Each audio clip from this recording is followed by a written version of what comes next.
गरुड़ पुराण से जाने पुत्र प्राप्ति के उपाय। इन कामों से गुणवान, सत्यवान और चरित्रवान। गरुड़ पुराण के 15वें अध्याय में संतान प्राप्ति के उपायों के बारे में बताया गया है। साथ ही इसमें बताया गया कि किन कामों से संतान में गुणवान, चरित्रवान और सत्यवान का गुण होता है। गरुड़ पुराण से जाने पुत्र प्राप्ति के उपाय। इन कामों से गुणवान, सत्यवान और चरित्रवान होगी संतान। भगवान विष्णु अपने वाहन पक्षीराज गरुड़ से कई संदर्भ में बातें करते हैं। इन्हीं का वर्णन गरुड़ पुराण ग्रंथ में किया गया है। इसमें जन्म, मृत्यु, पुनर्जन्म, स्वर्ग, नरक के साथ ही ज्ञान, विज्ञान और नीति नियमों के बारे में भी बताया गया है। इसलिए इसे 18 महापुराणों में एक सर्वश्रेष्ठ ग्रंथ माना गया है।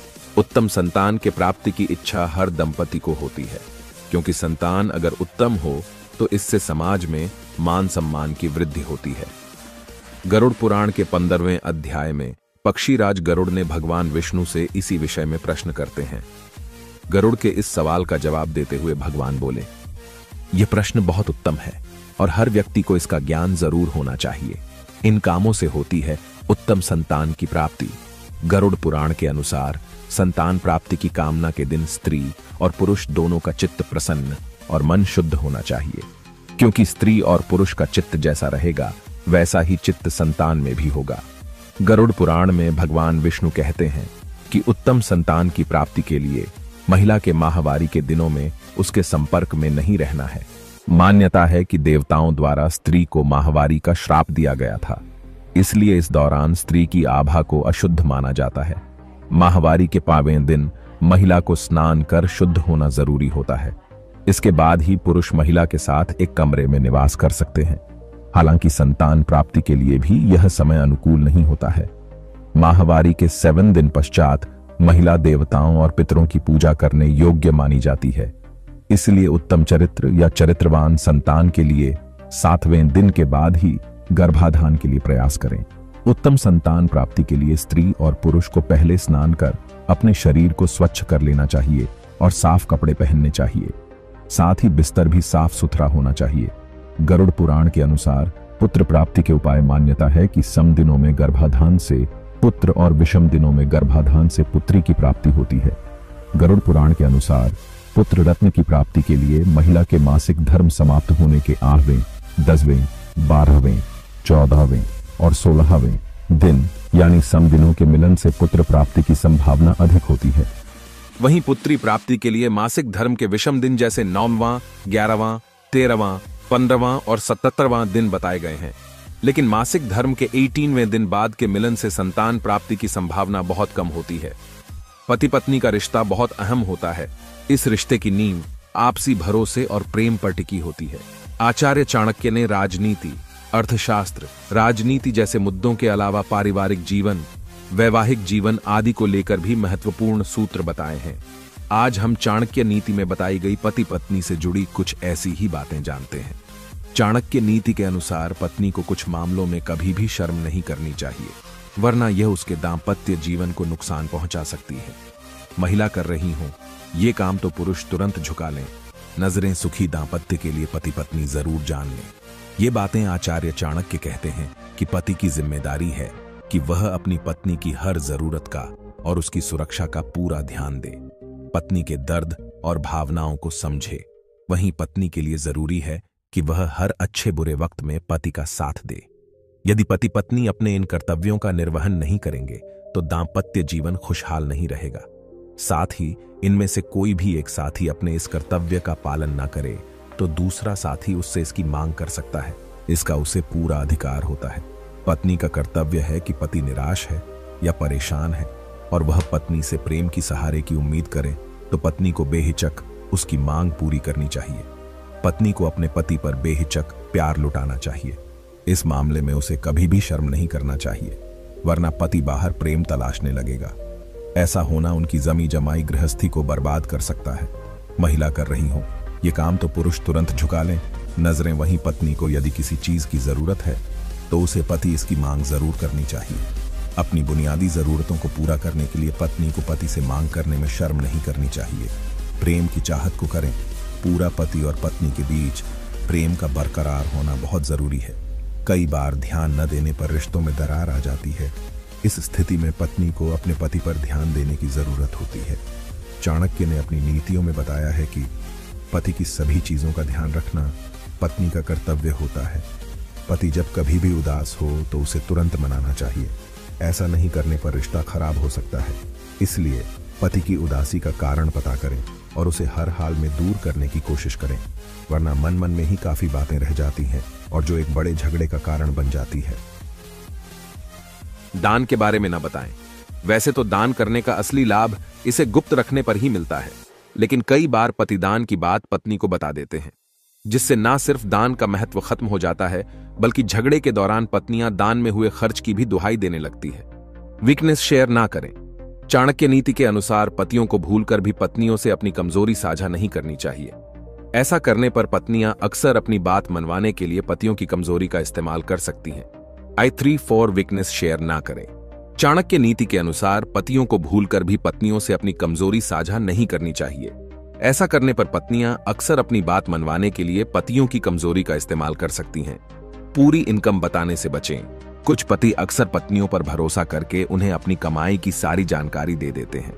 हालांकि ऐसे में ज्यादातर पत्नियां अपने पति की इनकम को कंट्रोल करके पति को फिजूल खर्ची करने से रोकने का प्रयास करने लगती हैं। इसलिए पति को पत्नी से अपनी कमाई नहीं बतानी चाहिए। इस लेख में दी गई जानकारियां और सूचनाएं सामान्य मान्यताओं पर आधारित हैं। 18 इनकी पुष्टि नहीं करता है। इन पर अमल करने से पहले संबंधित विशेषज्ञ से संपर्क करें। 4 पूरी इनकम बताने से बचें। कुछ पति अक्सर पत्नियों पर भरोसा करके उन्हें अपनी कमाई की सारी जानकारी दे देते हैं। हालांकि ऐसे में ज्यादातर पत्नियां अपने पति की इनकम को कंट्रोल करके पति को फिजूल खर्ची करने से रोकने का प्रयास करने लगती हैं। इसलिए पति को पत्नी से अपनी कमाई नहीं बतानी चाहिए।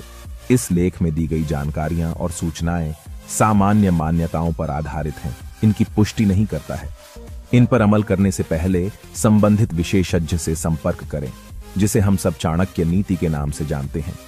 इसी चाणक्य नीति में उन्होंने कहा है कि पुरुषों को 4 बातें हमेशा अपनी पत्नी से छिपाकर रखनी चाहिए, वरना उनकी गृहस्थी बिगड़ते देर नहीं लगती। आइए जानते हैं कि वे कौन सी 4 बातें हैं जिन्हें हमेशा पत्नी से राज बनाए रखना चाहिए। कमजोरी। आचार्य चाणक्य कहते हैं कि पुरुषों को हमेशा अपनी कमजोरी को पत्नी से छिपाकर रखना चाहिए। ऐसा न करने पर विभिन्न मौकों पर वह अपना काम निकलवाने के लिए आपकी कमजोरी का फायदा उठा सकती है, जिससे आपको सार्वजनिक जिंदगी में लज्जित होना पड़ सकता है। कमाई। चाणक्य नीति के अनुसार पति को अपनी कमाई के बारे में पत्नी को पूरी तरह नहीं बताना चाहिए।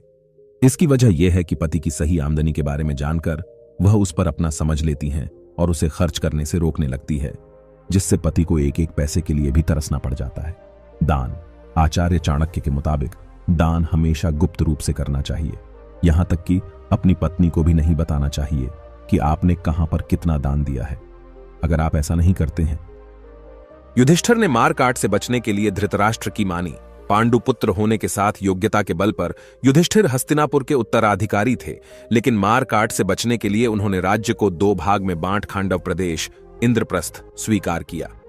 जो अशोक महान कहते हैं, उन्हें पता होगा कलिंग के बाद जो अशोक ने निर्णय लिया वो युधिष्ठिर ने पहले ही ले लिया। द्रौपदी से विवाह। द्रौपदी से 5 भाइयों ने शादी की, जो कुंती का आदेश नहीं था बल्कि महादेव का वचन था, जिसे कृष्ण के बताए जाने पर युधिष्ठिर के कहने पर दूसरे भाइयों ने माना। बाकी युधिष्ठिर चाहते तो 5 भाई महादेव का वचन भंग भी कर सकते थे।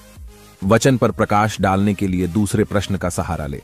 राजा और ज्येष्ठ पिता की आज्ञा। द्युतक्रीड़ा खेलना युधिष्ठिर का शौक था, मगर कपटी शकुनी के साथ द्युतक्रियां शौक से नहीं, ज्येष्ठ पिता और राजा के प्रतिनिधि के तौर से राजा बन बैठे धृतराष्ट्र के निमंत्रण पर बुलाए जाने और आदेश से खेला। पिता का आदेश सर्वोपरि मानकर, बिना तर्क वितर्क किए। खैर, सिर्फ उन्हें ही समझ में आएगा जो पिता के साथ रहते हैं, उन्हें नहीं जिनके साथ पिता रहते हैं। द्रौपदी को द्युतक्रीड़ा में हारना। युधिष्ठिर अपना सब कुछ हारने के बाद भाइयों समेत खुद को द्युतक्रीड़ा में हार गए। ऐसे में द्रौपदी को हारने का प्रश्न नहीं उठता। हारा हुआ व्यक्ति और दांव नहीं खेल सकता था, लेकिन उन्होंने यह दांव इसलिए खेला कि सभा में मौजूद किसी व्यक्ति ने इसे गलत नहीं बताया। मतलब सबका आदेश यही था।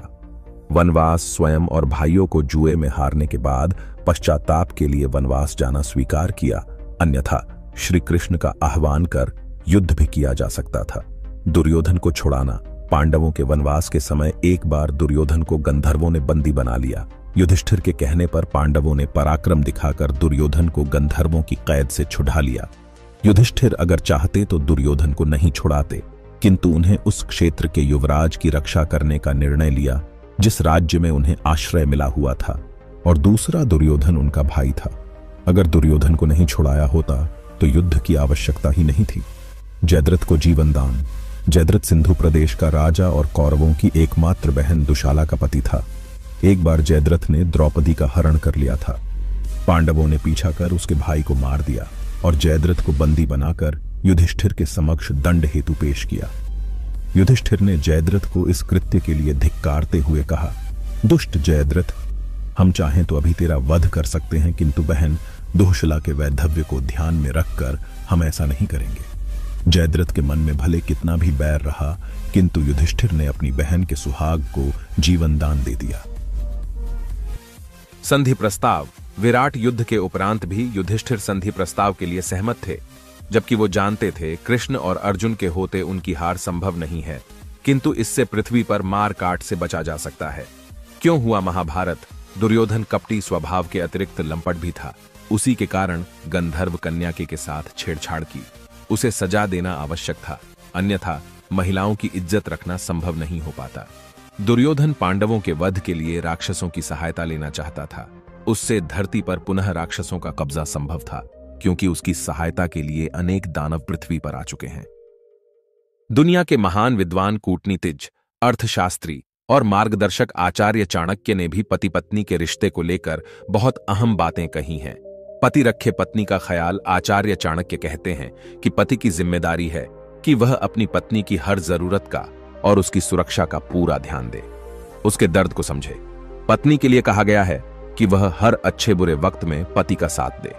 कुल मिलाकर दोनों एक दूसरे से अपने हर सुख दुख साझा करें और साथ दें। ऐसा करना दोनों का एक दूसरे के प्रति कर्तव्य भी है और अधिकार भी है। अपनी जरूरतों को पूरा करने के लिए दोनों को एक दूसरे से मांग करने का भी पूरा हक है। पत्नी अपने पति को बेहिचक दे। ये चीज चाणक्य नीति कहती है कि यदि पति निराश है या परेशान है तो पत्नी की जिम्मेदारी है कि वह अपने पति को संभाले। पति यदि उससे प्रेम की मांग करे तो पत्नी को उस पर बेहिचक प्यार लुटाना चाहिए, वरना पति बाहर सहारा तलाश कर सकता है।